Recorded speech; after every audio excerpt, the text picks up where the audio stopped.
But it had Yes. the child on it, and it said, "What child is this?" Oh, that's fine. It's very cute, and I wanted. The Baby Yoda child. Right.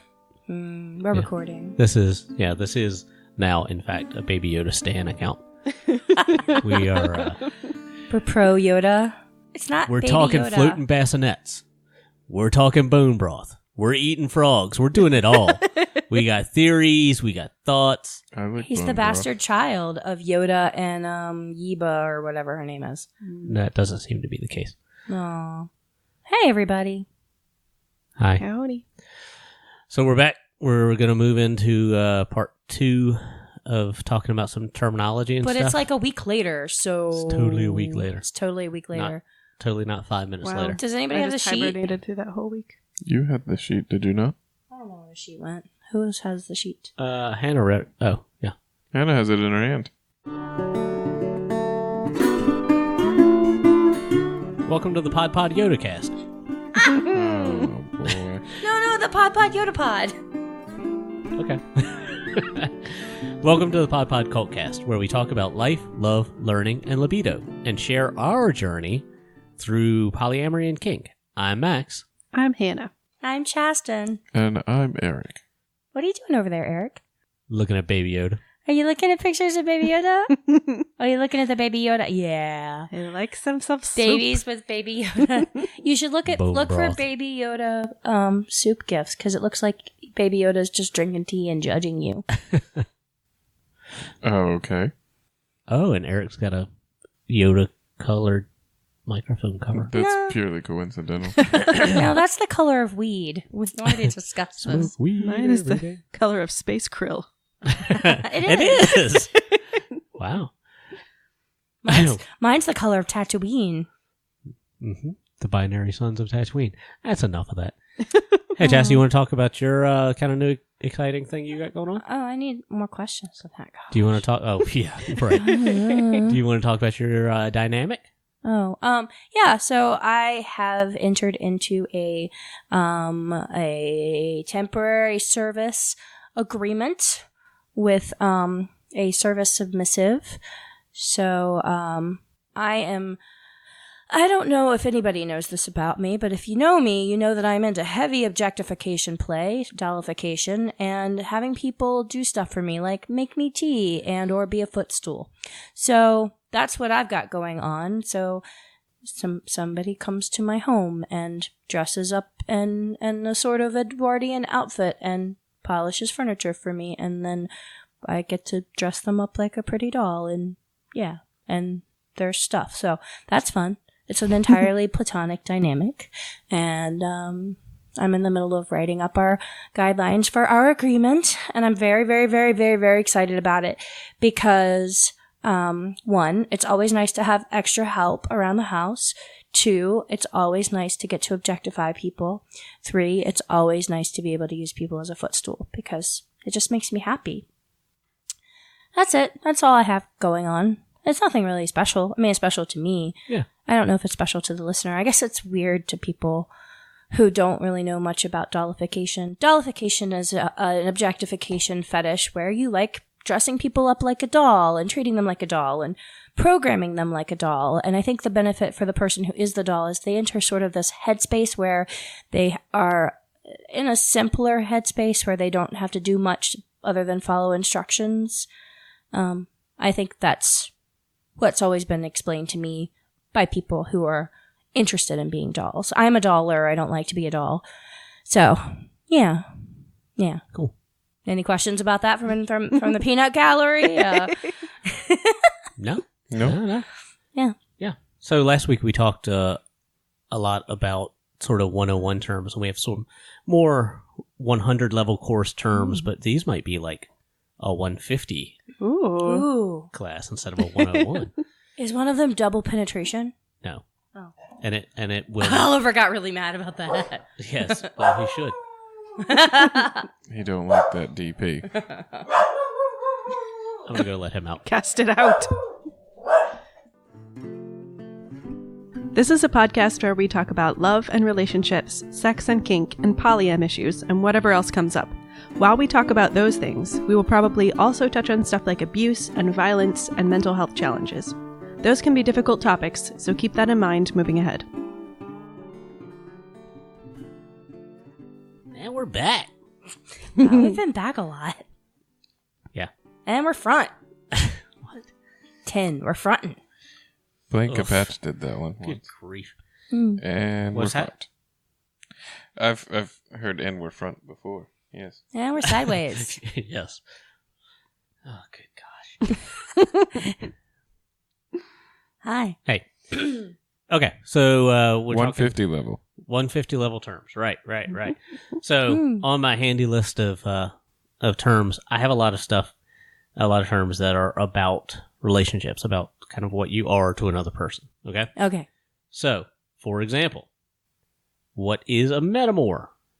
Who wants to talk about a metamor? A metamor is the partner of your partner. Right. So Confucius said. somebody you don't necessarily have a partnership with, but is in your life because you love the same person. Right. So Erik is my metamor via Chastain. Hannah is Chastain's metamor via me. Lauren is Chastain and Hannah's metamor via me. I mean, we really haven't inducted her yet. But that's not really how it works. It just is. It's not how it works. That's right. But and I'm going to say this term. It's not really a common term, but it's a term I like and find useful, and it ends with the same letters. I like the word paramour a lot because it's just like a replacement for lover or whatever. No, I and like that term. Yeah, it's not as corny. It's like it Isn't doesn't have that the same band. connotation. Is there a band called Paramore? Yes, there's a band called Paramore. Like people that shop at Hot Topic listen to. We're not gonna isolate those listeners.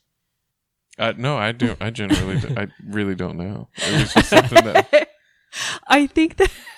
I'm sorry, go ahead. No, Erik, do you shop at Hot Topic? no, that's why I don't know.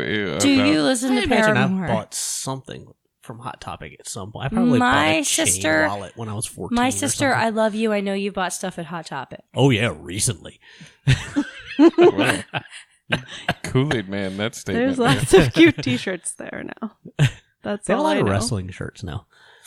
I think that's a big thing. the folks I went to see last night at the concert were trying to find the term paramour. They were saying we were recording in the place where, what did they say? Patsy Cline kept her men. And we had this big discussion over like, what do you call a mistress except it's a man? And I was like, there is a term for that. A manstress. A mattress. A mattress. There you go. A paramour. This is where Patsy Cline kept her paramours. And, this isn't one I had written down, but another term that I like and find useful that, like, developed a bad connotation, but in the Patsy Cline days, people used to use was affair to just mean, like, a short relationship, a fling, whatever. And I find that a useful term to refer to relationships, except it's that... kind of a romantic and glamorous term, actually. Yes. Except that everybody assumes that it means... That it's a negative thing. A secret, yeah. I have to A get clandestine Secret, affair. secret. I have to get up and get the dog now. Go. Hey, I tell you what. Yeah. Just keep going, and you can read off a thing. I can read from a list. This is one of my skills, actually. Oh, but can you check off as well? Not as well as he is. His check marks are very tidy.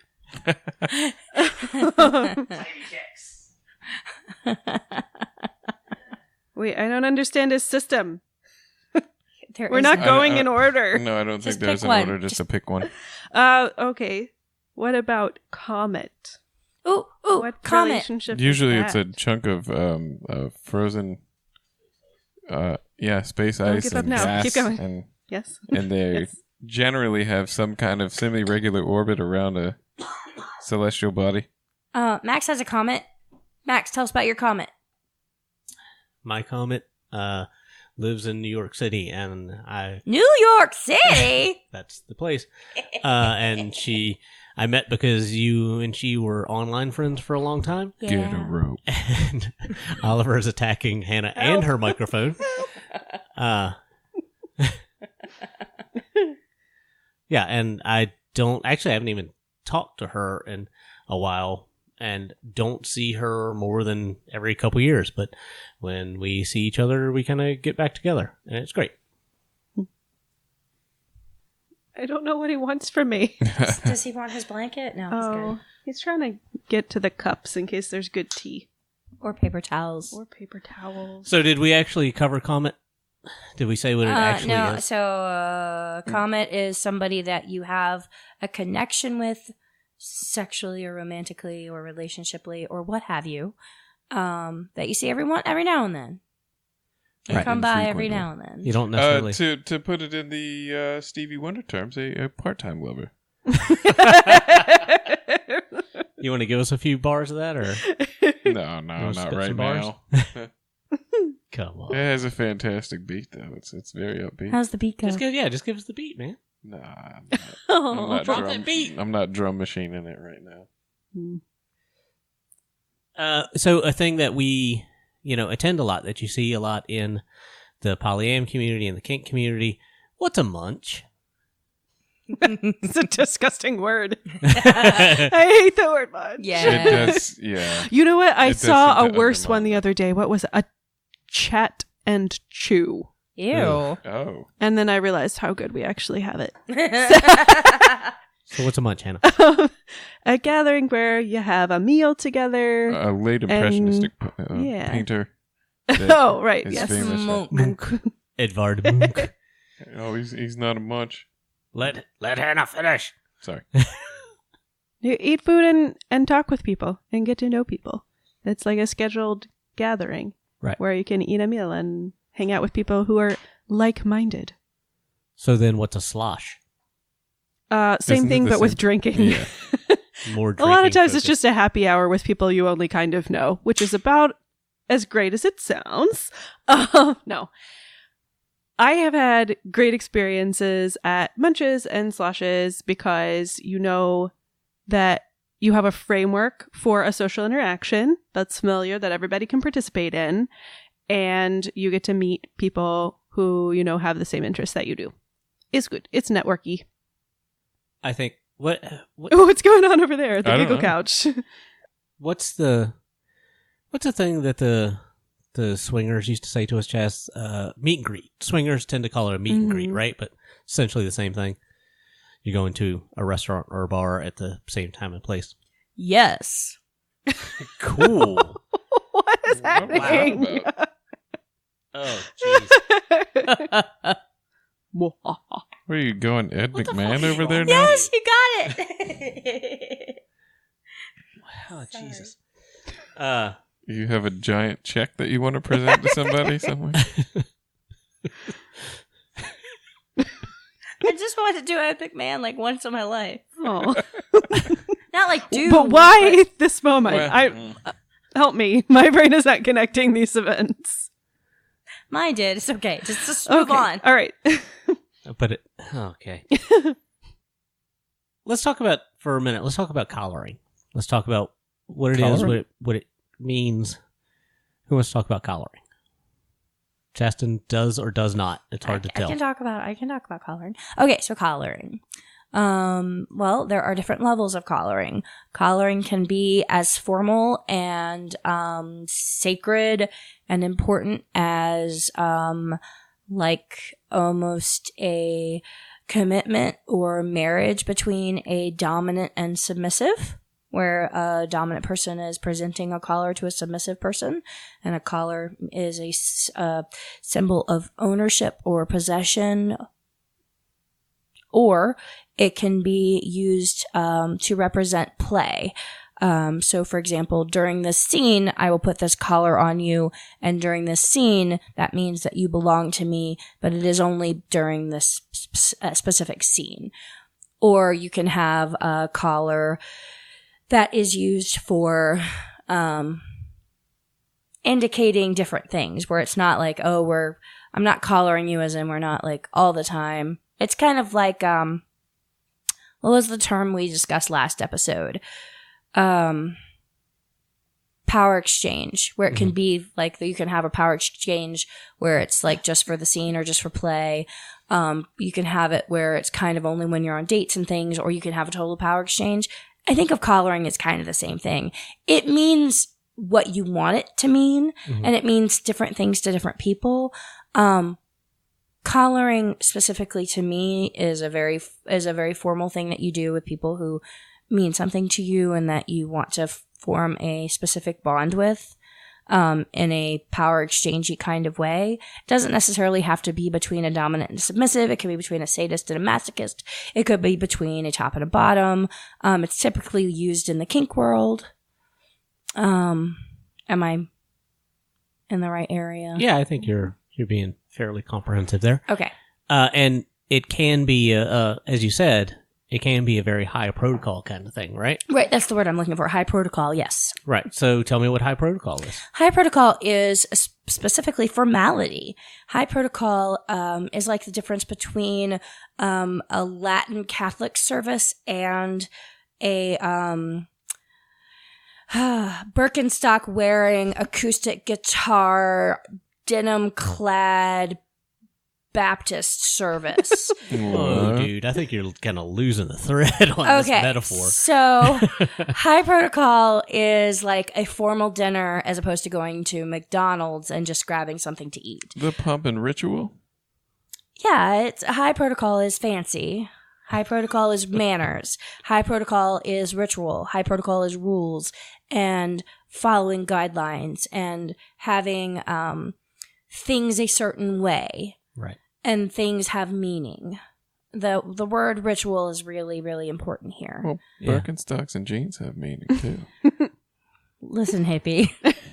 Yeah, and like part of my weird duality is that like I really appreciate some high protocol things because I am a person who likes structure and rules and ranks and titles and I like those things laid out in a certain way. Mm-hmm. But then sometimes it can seem a little silly.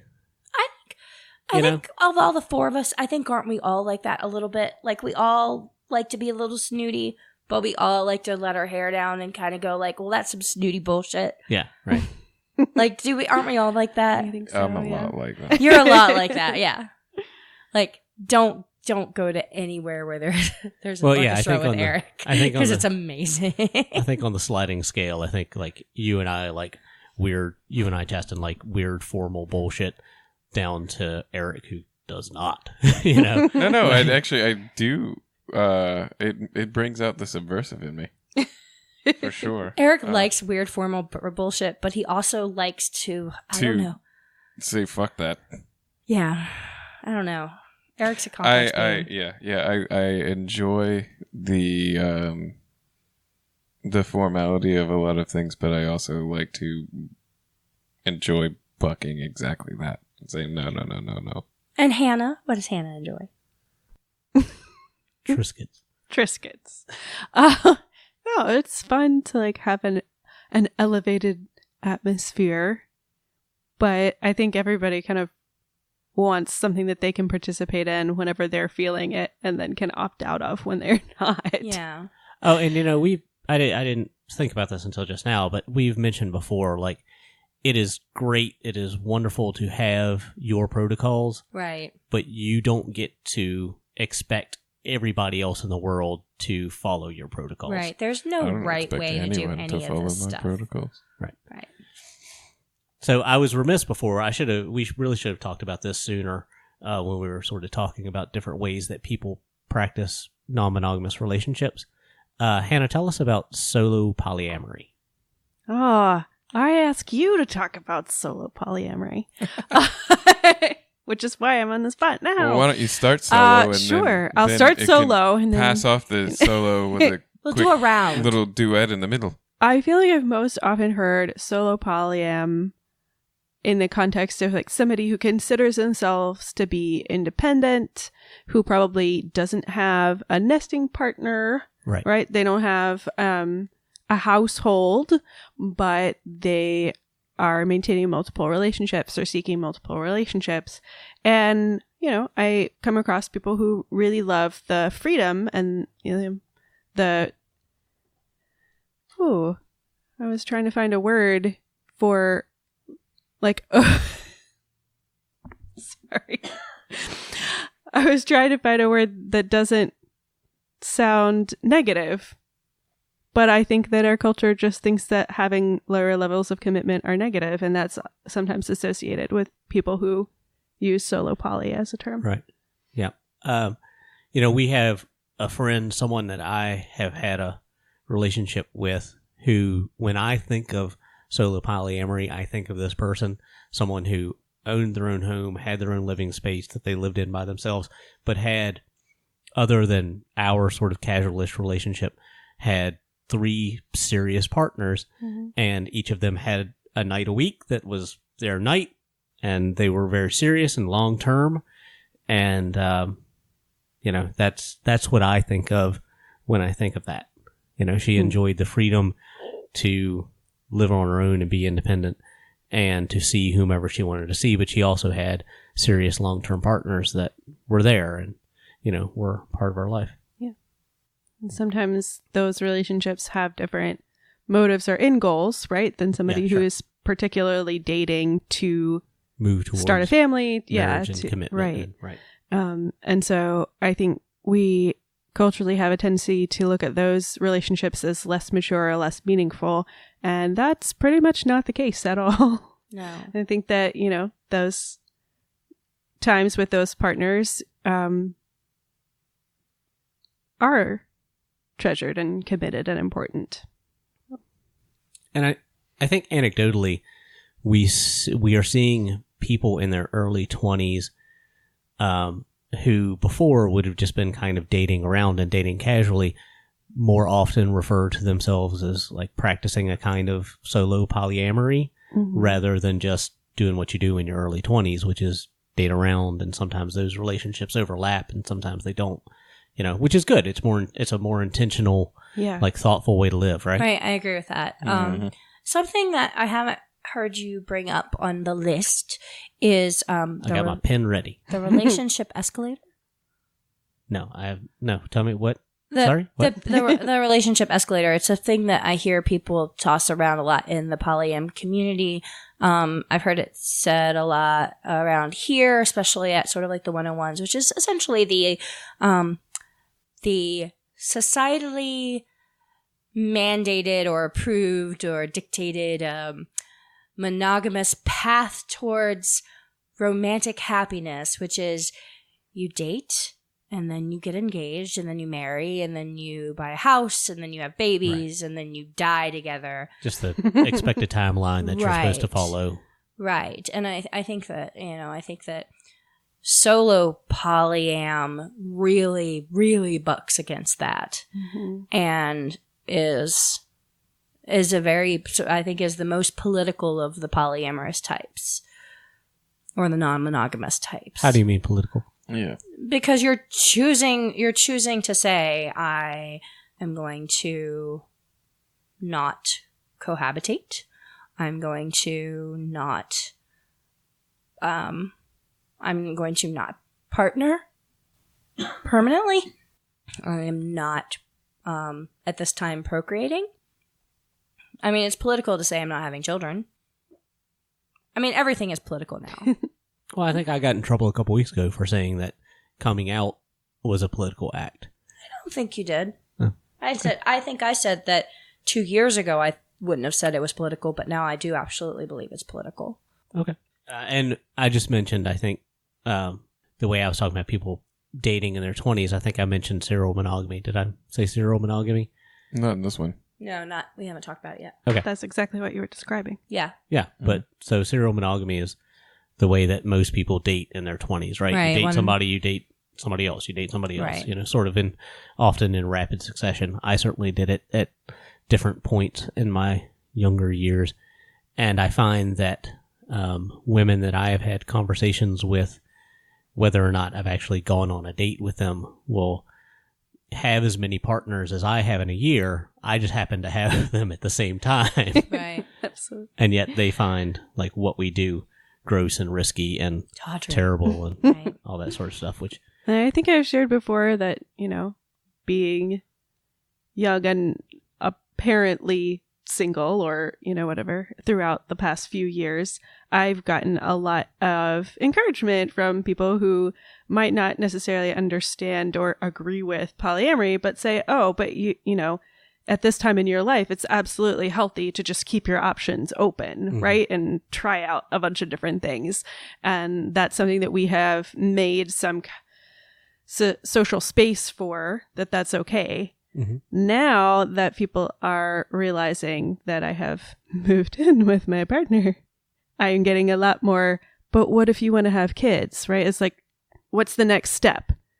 They can't visualize what would happen next. It's like you've stepped off the escalator at a certain point. You've adopted a puggle. I have adopted a puggle. He's all we can handle, really. That and like a dozen fish, so... But it's kind of, I don't know, it's one of those odd like juxtapositions or unsettling things when you're like, I've been on this path this whole time, but only when you hit a certain point do people suddenly say like, oh, like you're doing this for real? Like for seriously? You're just going to live this way? I'm not sure I can be okay with that. And you've described to me before your answer to like, what are you doing as like, right. I don't know, living our lives, which absolutely, yes. Yeah, which I this is life right now. What are you doing? Yeah. How you doing? So has the fish population stabilized? Is that where we're at? We're at about a dozen fish. We're at about a dozen fish and holding. Now? So mama fish and all of the babies, none of which seem to have matured to a point to create more fish. But So I think will that happen? Yeah. At some time. So what do we do when that happens? Have a fish fry. We eliminate some fish. The ones who are likely to create more fish. We send them off to a farm where there are other right. fish they can play with, can run and around fields all they day. can I was run. just going to say we flush them. Okay. Same thing. Oh, is that animal cruelty? We were being euphemistic. Yes. I don't know. Will PETA come after us now? We're a podcast. I don't understand. Okay, so let's talk about some other terms that we have sort of run by. I'm going to run 4 together. Okay. Top, bottom, dom, sub. Okay. These are all very different things. Top, somebody who takes action. Bottom, somebody who receives action. Dom, somebody who has a need to dominate a situation or control a situation. Sub, somebody who has a need to submit in a situation, and it's a psychological thing. So dominant and submissive are psychological states. Top and bottom are about actions. So I am a dominant woman. Psychologically, I like to be in charge. Max is a sexual top. Right. But he is not a dominant man. He doesn't want to be in charge of anything. He doesn't want to, like, run stuff. Well, that's not entirely true, but keep going. Hannah. Hi. I would not consider you a submissive person. No, I'm a bottom. She's a bottom. And what a bottom. Erik, you are none of these things. No, I'm barely a person. Yes. So, moving forward. So, top takes action. Bottom receives action. A top can be a top can be submissive. So, for example, I enjoy hitting people with things. That would mean that I'm topping them with impact. So if I'm hitting somebody with a flogger, I'm topping them with that flogger, right? Not dominating them, because that's a psychological thing. So if I'm hitting them with a flogger, but they're telling me to hit them with the flogger, then I'm submitting to their will. Yeah, then I'm topping them, or I'm service topping them. So it gets kind of confusing there. But service topping has always been very confusing. Service topping is when you're topping somebody where it's not necessarily your thing, but you're doing it to please somebody else. Service is its own whole separate thing that has nothing to do with dominant, submission, or topping or bottoming. Right. Mm-hmm. Yeah, so I have frequently had somebody ask me, so are you dominant or what? And like, no, I'm not like a capital D dom type. You know, right. You're psychologically dominant. You're an alpha. For me, like I think of a dom as a 24/7 lifestyle kind of person. I think of myself as a top where I'm kind of a switch in certain ways, but like top in that most of the time during sex, during an impact scene, during, I do a little bit of knife stuff too. Like during those kinds of scenes, I'm taking the action. Right. Usually. Right. You know? I certainly do not bottom for impact or knife, But if you're receiving a massage, then you're bottoming for the massage, Right. and the masseuse would be topping you. Right.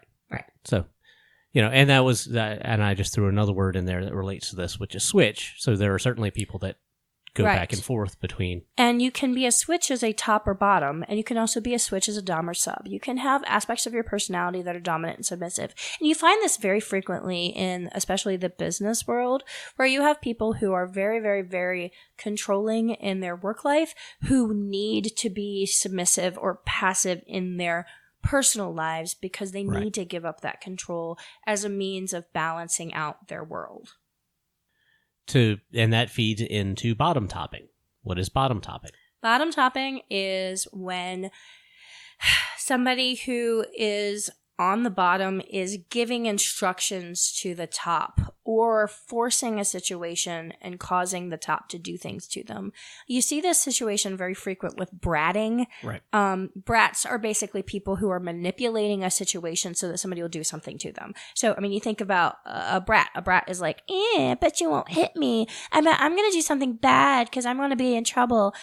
Punish me. La, la, la. I mean, that's bratting. I personally don't put up with brats because my response to a brat is like, I'm going to sit here and be silent and wait till you're done. Right. Brats don't respond well to that because brats want me to react to them. So I just don't react because I'm a sadist. I'm not going to give somebody something they want. Right. And so people use the term punishment Right. when, because it's not really punishment. Right. If when a brat you're wants a getting what you spanking want. for being bad, then they're bottoming from the top. I mean, they're topping from the bottom. bottom. Right. I don't respond to that at all. But many people seem to enjoy it. Many so. people do, and there's nothing wrong with it. It's just be aware of what's happening, and if you enjoy it, go for it. If you don't, make it clear that you don't enjoy it. I'm very clear. Another type of relationship that people have. What is your polycule? Somebody Us? other than Chastain. I'll be quiet. Eric, what's your polycule? This end of the couch. It's you and Oliver. It's one of his feet. That's your pugglecule. Come on. guys. That would just be the word for the encompassing group of people that make up a group of relationships or what have you. Take a cute visualization of all your relationships mapped out. People who are related to each other. Right. It's pie charts. It's bar graphs. Constellations. It's more like a Scatter Venn chart. diagram, really. Well, it's like us plus, your comet plus your other partner. Hell plus yeah. Max is the one with all the people. Hell yeah. We don't know what Hannah's got going on. Hannah's got That's secrets. not true. I don't keep secrets. Hannah has has no secrets. And Eric's best friend. I think That's right. And the dog. Oh, this is another 101 term that I was definitely remiss in not bringing up closer to the top. Compersion. Have we talked about compersion? We talked about compersion like all And during a our few other episode episodes, with but not like this. Dr. Lindsay But Weisner. this is a separate thing where we're talking about terms specifically. Hannah, do you want to talk about compersion? Compersion is when you take pleasure in the pleasure of someone else. Even if their happiness has nothing directly to do with you or doesn't directly benefit you. What's another word for compersion? Oh, I like the word confelicity. Because it just means you're happy in the happiness of others.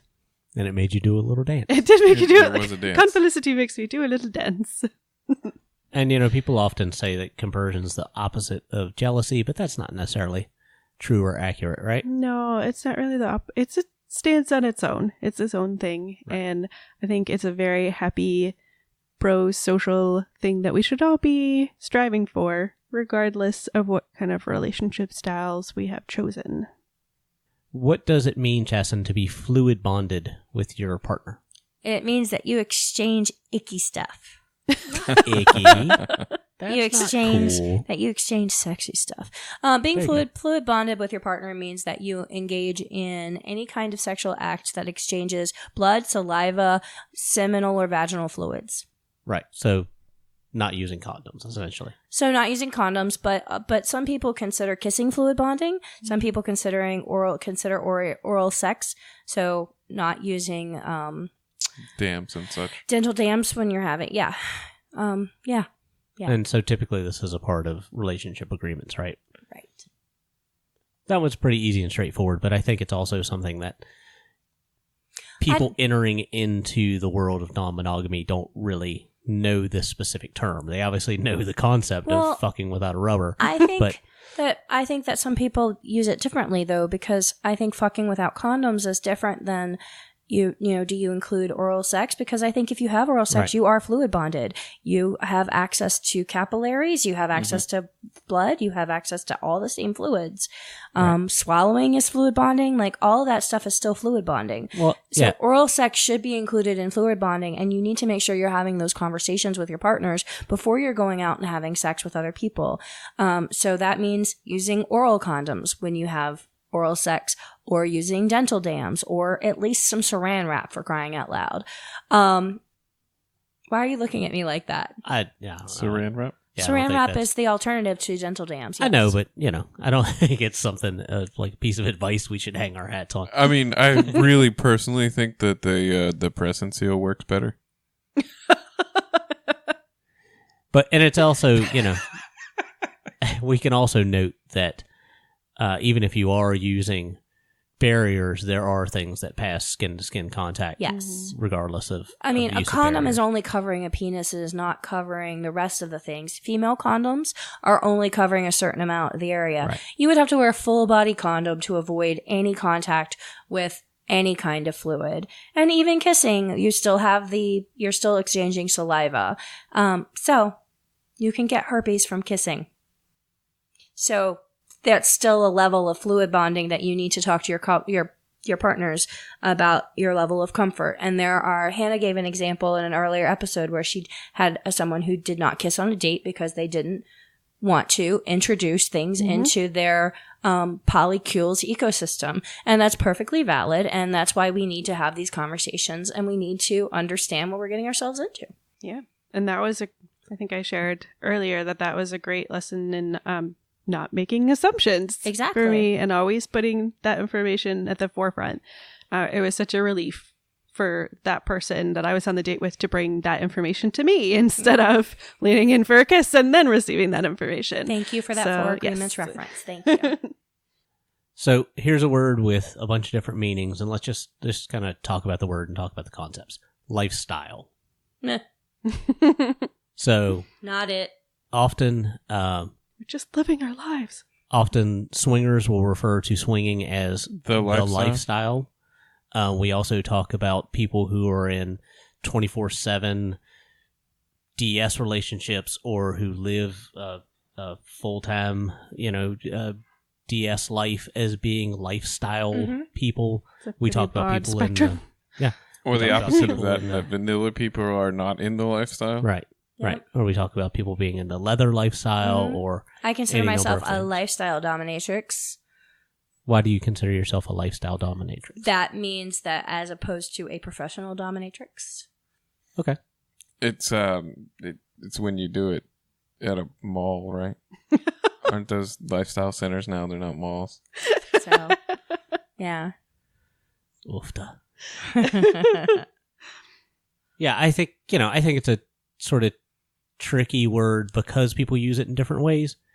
And I think it definitely, when used in the connotation of swinging, like has a lot of eye roll power among people who are outside of the quote the lifestyle. I think it has eye roll power in any connotation, honestly. I mean, they're polyamorous lifestyle, BDSM lifestyle, all of the lifestyle. We heard it in the CBS documentary that we talked about a couple of weeks ago. All of that, honestly, I think that anytime we come up with a phrase that is anytime we say community, anytime we say any of that, I have an eye roll reaction. It's just... Yeah, everybody in the room knows my my strained relationship with the word community. Because it's... Yeah, anyway. Yeah. But it's still a word that we hear a lot, and a word that I use. I will say a lifestyle dom as opposed to just somebody who is dominant in play, or just somebody who tops, or whatever. I mean, I like a lifestyle blog, a lifestyle YouTuber. I mean, it's just like that for me. Honestly, it just means like somebody who's interested in the thing, right, and knows a little bit about it enough to do harm a or not YouTube do harm. video. Yeah, exactly. Yeah. Like they know how to go to Dollar Tree and do a discount Christmas decoration video. That's a lifestyle blogger. Like that's, I mean, I think the word lifestyle is something that is overused for everything. And it means, so that makes it virtually meaningless at this point. Like savory. Yes. We all know that Max savory doesn't is know a what specific savory thing. means. Savory means nothing. We are going to have a savory If dinner. meat flavorful. and cheese, nuts are savory, then savory means nothing. Nuts aren't savory. Yeah, mine are. Oh. Saucy. Wait, your nuts are saucy? And Maybe I we should think go back to fluid bonding. so. I think saucy nuts. So we've It said was after that. we've fluid said bond that unicorn the- a couple the times, sauce but we was haven't free. really talked about the word unicorn or the connotations. Speaking of bandied Or about the- too much and Yeah. losing its meaning. Exactly, or the various meanings of unicorn. So unicorn is Basically, any chick on Tinder who thinks that she's not uninteresting. uninteresting. Yeah. What do you mean? Well, they think that they're interesting.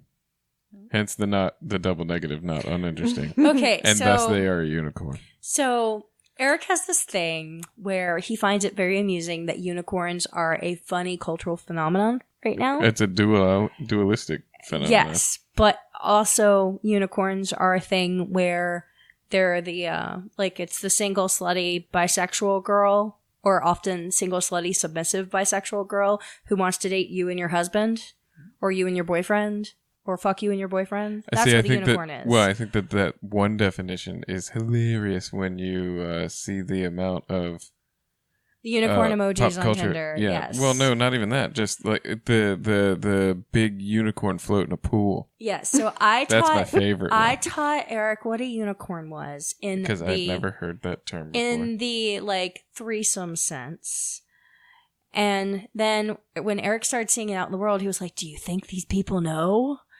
And that I find amusing. And he finds it really amusing. Well, okay, so let's pair that away for a second. Okay. So unicorn is a thing that's hard to find, right? Yes. That's the yeah. So many people in the lifestyle will use a unicorn to mean a single bisexual woman who will be with a couple, Yes. date a couple, swing with a couple, Yes. whatever, right? Yes. So let's stop with the slutty bisexual chick or whatever you were saying. Yeah, That's I don't weird. know why that they And- even use that term, because they're everywhere. Well, that's my definition of a unicorn. and They're not that Okay. rare. All over the place. There's nothing wrong with the word slutty. I'm slutty. In any event. Now I'm pouty. Yeah, you are. But people who are, in the square world, if you go back to the way I use the word square, will often mean unicorn in another way. I'm like, special and magical. Or at least I like Lisa Frank stuff. Yes. So what we're saying is unicorns are so pervasive in society right now that we can't really Yeah, it has no even meaning. talk about them. Has no Right. meaning. Okay. like savory. Like savory. Savory things, unicorn things, they're all the same, really. Yes. So unicorn hunting, bad. Being a unicorn, perfectly fine. And me. But you've referred to yourself as a unicorn hunter. You so have I don't many really. times. yeah. Ethical unicorn hunter, different thing. How so? Tell me how. Okay, so In the Hippocratic Oath sense. I will fight you. So No. Draw that one out a bit more. no, I'm gonna tell you. I'll tell you. So I consider myself and Eric as an extension of myself. He's nodding. Continue. It's okay. He consented to be ethical unicorn hunters because we enjoy having sex with ladies together. We have we consent to have sex with these ladies. These ladies consent to have sex with us. We do not simply pursue ladies just because they are ladies. We do not simply pursue people who want to have sex with both of us. We're pretty cool if they just want to have stuff with one of us, but we like that we're both present. Like, I think that's pretty much where we are. And it's like, it's ethical. There's no manipulation involved. There's like... that's the biggest part of it. Conversation. There's negotiation. And we're very upfront about it. When we've talked about unicorns before, and we've talked about people in unicorn situations, one of the things that we've talked about a lot is that the outlook on it generally removes the agency from the quote unicorn situation. Right? So, and we don't do that. If somebody... How do you avoid doing that? We avoid doing that by making sure that we have complete negotiations with this person that involves everybody. And if one of us happens to be the one who is leading the negotiation, we make sure that the third person, who is usually Erik, usually I'm the one leading the negotiation because I'm the one with the stronger negotiation skills. And the boobs. Yeah, those are the stronger negotiation skills. My boobs are strong negotiation skills. Thank you, Hannah. You're welcome. Usually that everybody knows what everybody's limits are. Everybody knows what's okay, what's not okay, what we consent to, what we don't consent to.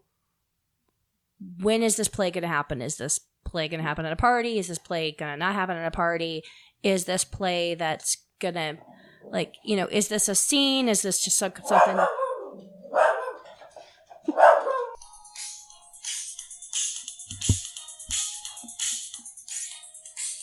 What's happening? I don't know. As I was saying,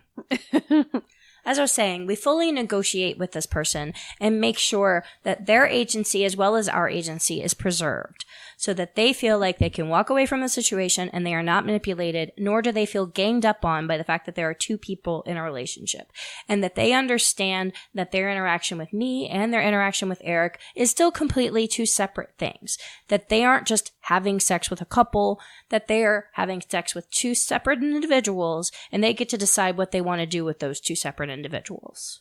And that's really important to us. Okay, great. We want people to walk away from having sex with us as having had a positive experience, and then, you know, tell others and give us a good review. Sex Yelp. Sex Yelp. I think it's a negative connotation with unicorn hunting is that you have to somehow entrap the unicorn. Hunting, Yes. Yeah. We don't have to hunt. We do vine. It's boobs. Unicorn attracting. Mm-hmm. What's our next term? Sorry? What's our next term? So I only have one more term left on my polyamory list or my non-monogamy list, whatever. And it's not really necessarily, it's not a strictly polyamory term, but it's something that came up with one of our friends recently. It's something that you hear about. Hannah, tell me about hand fasting, because I really don't know what hand fasting is or understand it. I don't know if I'm the one who has most expertise with hand fasting, but my understanding is that it's a Celtic pagan tradition of relationship commitment where the ceremony actually involves like binding the two people's hands together in that marriage. And that's about as far as my hand fasting knowledge goes. Chastain, do you have anything you want to add to that? Nope, I think that's it. Yeah, because, you know, it's a thing that we hear polyamorous people entering into, right? Because it's a sort of a commitment ceremony that you can enter into and that bridges traditions a little bit. Right. I feel like I've seen a lot more overall Christian marriages that incorporate an element of hand fasting. Yeah. So, my best friend from childhood, when she and her wife got married, they included it in their Episcopalian marriage, but it doesn't necessarily have to I don't remember that. Marriage. It can just be a sign of. Yeah, I have, you know, teenage friends that when they got married, they, you know, had a cord wrapped around their hands. Yeah. That was pretty much. But it's not necessarily marriage. It's just a sign of commitment. Right. Yeah. And it can be for a term, right? Like it's not necessarily a year and a day. Right. Mm-hmm. Or as long as it lasts or whatever. Yeah. Right. You can set a limit on when you want to renew that agreement. Right. So the rest of what I have written down are, more kink related terms, and some of them are about the things that we talk about. Negotiation. We talked about negotiation earlier or last time, whichever it was. So often in negotiation, we talk about hard limits. What are hard limits? Hard limits are the things you definitely don't want ever. Right. And you have some soft limits sometimes that are things that you might consider as part of negotiation. Yeah, so I think of soft limits sort of as the like maybe thing. So like, for example, soft limits are things that you might do, but it depends on the person. Like soft limits might be butt stuff. Like maybe you'll do butt stuff, but it depends on the person. But and the situation. And situation. Yeah, and contextually like, flexible. Maybe ones. butt stuff is not like something you want to do at a party, but butt stuff you're like totally okay with it, like in the back of a car. And maybe The back of a car? I don't know, I'm just making examples. And then maybe a hard limit is I don't want any broken bones and no That's a pretty serious hard limit. Yeah, that's pretty hard. like my standard hard limits are no kids, no human waste, no animals, no broken bones, no permanent scars, no death, no dismemberment. Right. And hard limit is also my baseball bat that I carry now. Yes. Which is not intimidating for new people at all at a party. It's not really my problem. What is aftercare? Anybody else? Hannah. Hey, after a scene, after you've engaged in play, sometimes, most of the time, it's not a great idea to just break that off and go your separate ways. That depends on the person and the circumstances and the type of play. But, like, what I usually need is to have some quiet space and like maybe a blanket because I want to feel secure in that moment. And that can be some extra time with the partner. That can be getting away from the person that you're playing with and having time by yourself, whatever it is that you personally need to be okay. And that is important for both sides, topping and bottoming, That's true. to make sure that you are looking after yourself, checking in with your body, to make sure that you're walking away from that in a positive space. And one of the things that both sides, top and bottom, can experience that you might need some aftercare for is drop, correct? Mm-hmm. Yes. What does it mean to experience drop? If you're at a place where your emotions and, have peaked, and you, especially if you've had an intense physical experience too, then hours later or, the next day even, you can be feeling repercussions of that are sometimes not expected. And we talk about drop that can be, both physical and emotional, feel drained. I know for depending on the circumstances, but I have had times where like the next day I feel like I had like run down, like I'm coming down with the flu or something. Yes. You need to like hydrate and take care of yourself and check in with people who build you up. Yeah. So there are different ways that it's referred to. So there are a couple of things that can happen when you're in a scene, like they call it top space and bottom space, or subspace and dom space and whatever. But basically, I've also heard people talk about little space, mm-hmm. Doll space. Yeah. Like basically, it's this kind of being in the zone feeling. Yeah. And it can come from a bunch of different places. I just looked it up because I actually taught a class on this. And so I was looking at my notes because I wanted to make sure I had the chemicals right. So there are different sets of chemicals that are released in the body. And if this is too nerdy, you can stop me now. No, go on. Okay. So there are happiness neurochemicals that cause that really floaty feeling that you get. So like think about when you have an orgasm, that warm kind of fuzzy feeling you get after an orgasm. So the chemicals that are released are dopamine, oxytocin, serotonin, and endorphins. And the dopamine, is released in anticipation of all of the like wonderful stuff that's about to happen. The oxytocin is that like cuddle hormone that makes us feel warm and fuzzy. The serotonin is the overall mood. And I don't know if you know this, but like most of our serotonin is stored in the stomach. Yeah, your gut. Yeah. Yeah, it's most of it. That's what the gut feeling is. Yeah, 80% exists in the gut. And endorphins like help us power through any stress of the situation and the fact that the body is tired afterwards. So all of those chemicals make us feel good during something. But the thing is that when we're talking about kink, our body might have been through stress. So say we were doing something that involved pain or any kind of sensory deprivation or excitement or fear, Right. then we also have stress chemicals that have been released. And those chemicals are adrenaline, norepinephrine, cortisol, and prolactin. And those chemicals are related to things like fight, flight, freeze. And that's more likely to cause drop the next day. But people who have what I like to call a little bit of love sickness can get drop from those happiness chemicals too. So, for example, if I feel warm fuzzies, I'm more likely to have drop the next day than if I have the fear chemicals. But if I have the really the stressful fear chemicals, I'm fine the next day. But different people are different, and you never know until you try stuff. So the best way to kind of cure this drop thing that happens is just take care of yourself. Treat it like a sick day.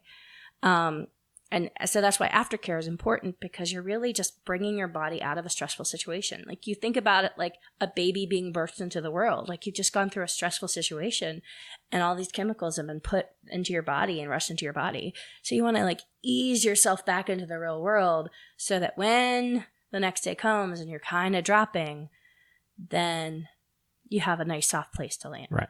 Yeah. Yeah, it took me a long time, and Chastain, you helped me understand that I experienced top drop. Like, you helped me understand that the feelings I was having after beating somebody up or whatever, and especially the next day. Because you have the guilty feelings, right? Yeah.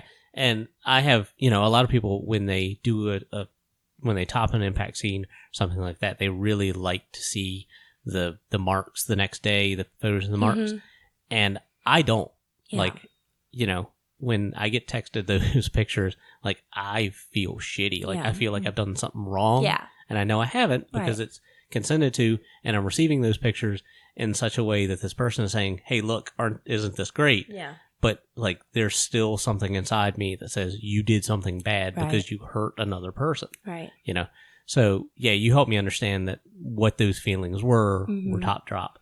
And it also helped me understand that, like, the feelings that I have if I have a serious confrontation with someone else, if like my adrenaline gets up in that kind of way, those feelings are also a kind of drop. Yeah. Like in my, regular life, if I have an argument with someone or whatever. Yeah. It is.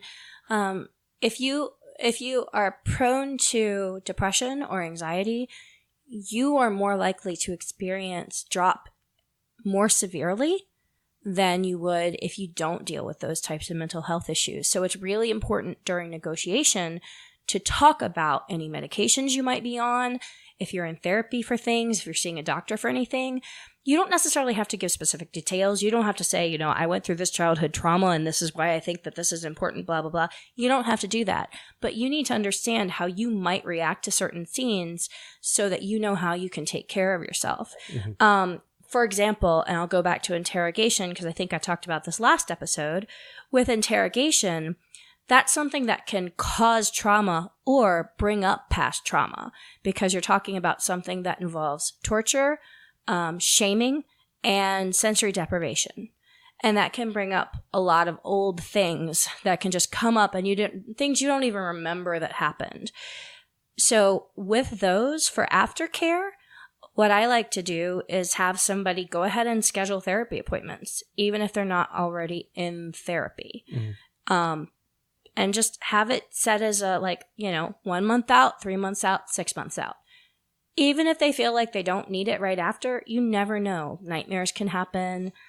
That drop it might not be the next day. Drop might happen 6 months down the road. You start having really weird dreams and feeling really crappy about yourself and you don't know why. And it might be because of a weird scene that you did. Brains are funky and brains react to trauma and brains react to play and sex and relationships and the chemicals that we have in our body in different ways. So you just need to pay attention to what you're doing and make sure that you're taking care of yourself the whole time. Great. So, Erik, do you have something you want to add? Well, my brain went to the more mechanical and generalized sense of it, and it is during those sorts of things, you're ramping an engine up, and aftercare is you've got to let it spool back down. Absolutely. Right. Mm-hmm. And Eric, so can we talk personally about some types of things that we do enjoy? So Eric isn't kinky at all, right?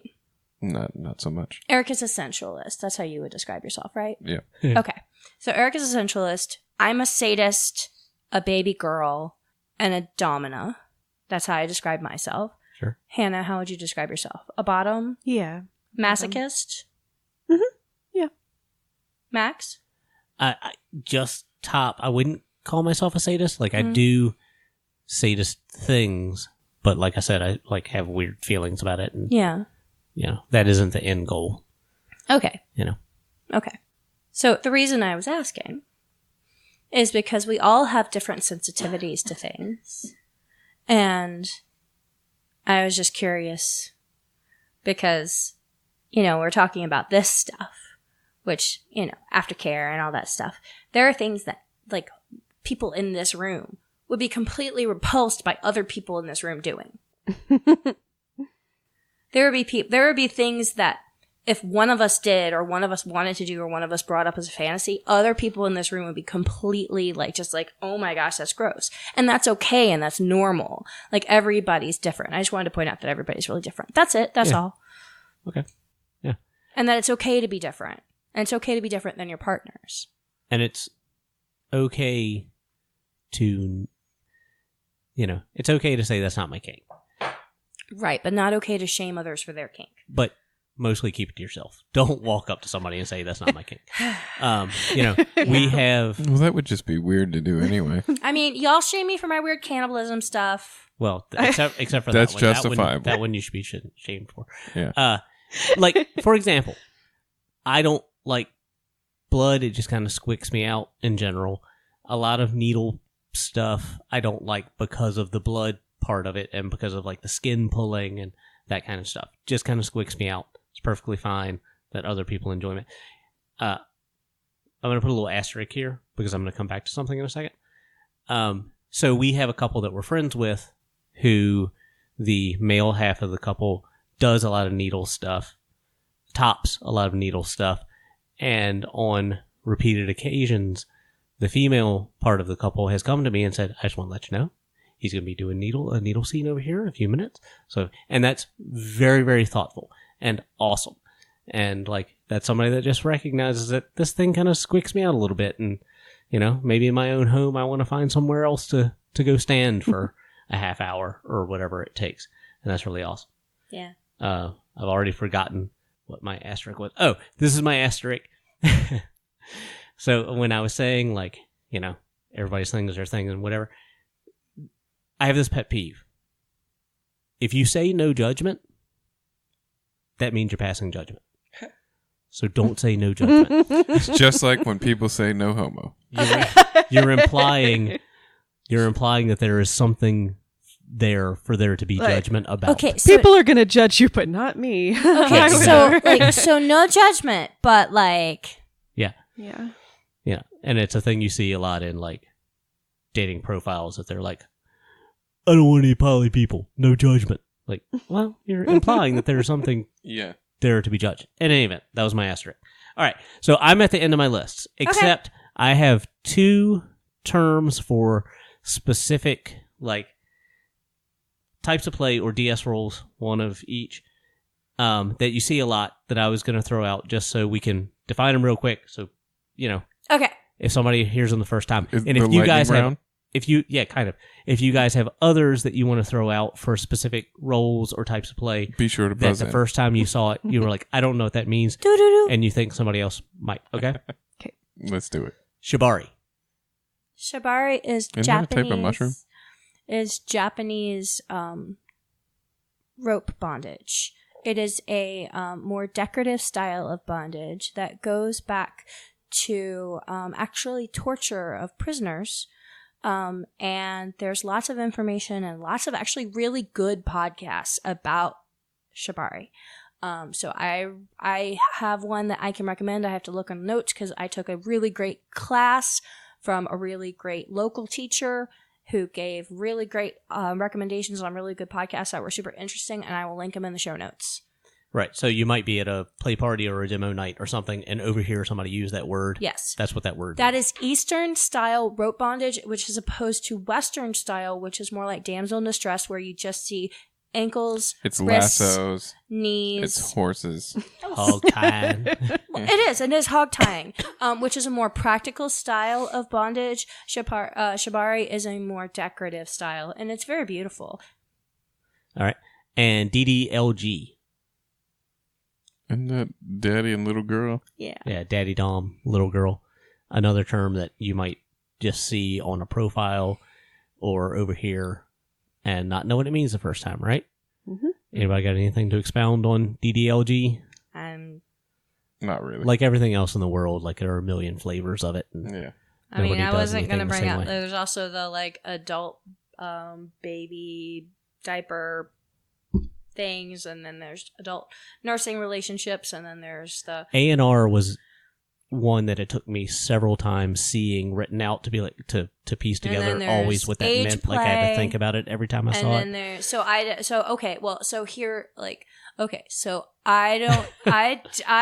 I identify as a baby girl, not a little. Right. I have little tendencies. I don't identify as a little. That means I like stuffed animals and coloring and shit, and I have a lot of My Little Ponies. I don't have a specific age that I regress to or anything like that.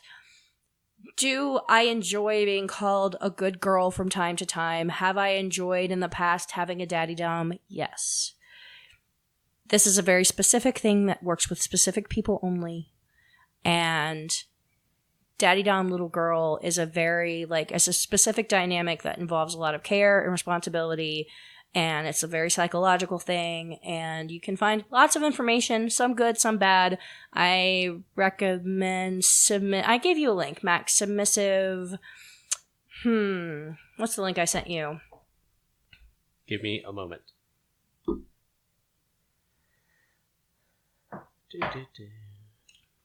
Chastain. Where's Chastain? There's Chastain.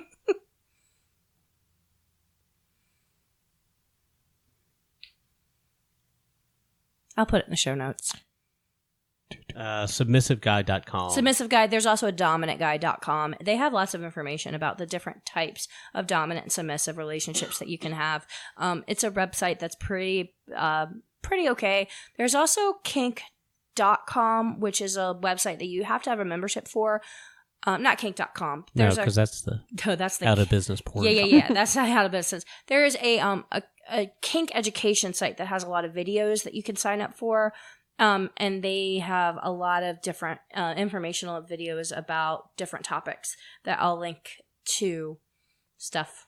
Yeah. Okay, so I know this is very putting on the spot, but you've had a couple minutes to think about it now. Does anybody else have a term that they, if you were a person walking into a party the first time that you overheard, that you didn't know what it meant, that took you a while to figure out, that you can think of, that we can throw in real quick to help anybody else who might be in that situation? I mean, there's lots of little acronyms that are bandied about that I couldn't even say what they were. Gorian, right, which is from a series of books, and it relates to a certain style of domination and submissive relationships. Mm-hmm. Correct? Is that Yes. pretty good? Does it have to do with Edward Gorey? No. No, definitely not. I love us. Which maybe we should create.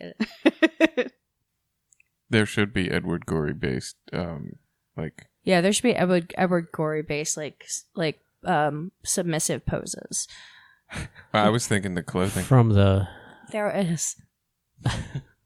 from the Ghastly Crumb Tinies, or what are we talking about? Basil got eaten by a bear. Yeah. Yeah, all of that. Like you have to be B now.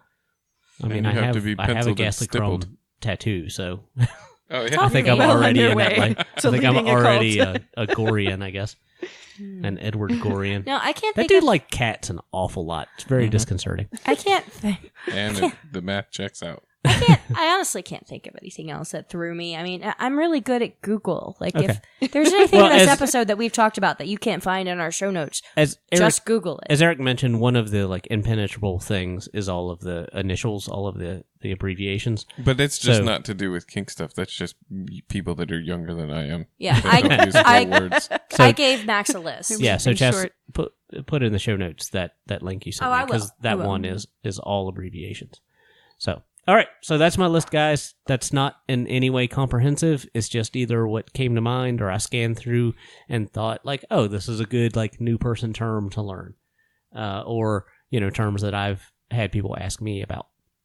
So, everybody feel good? Anything anybody wants to touch back on or bring up that I didn't bring up or anything like that?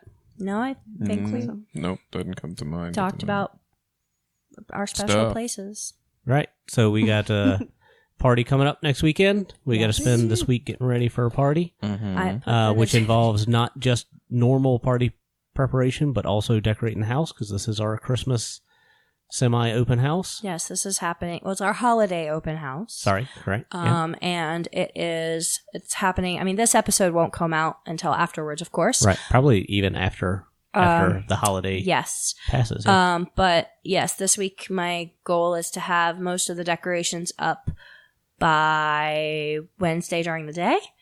And then, yes, then we go It's get a almost tree. party time. It's party time. Then we go get a tree. Put it Oh, there. look how excited Hannah is for the tree. I'm very excited about the tree. I have only gone forth to get my own tree one time in my life, so this will be excellent. Very good. So. Okay. All right. Everybody feel good? Yeah. We'll do Mark Maron. Are we good? We're good. Okay, great. All right, thanks. Bye.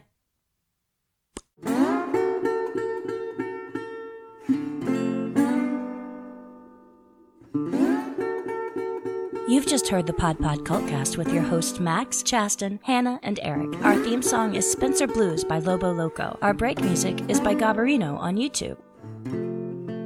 Thank you so much for listening.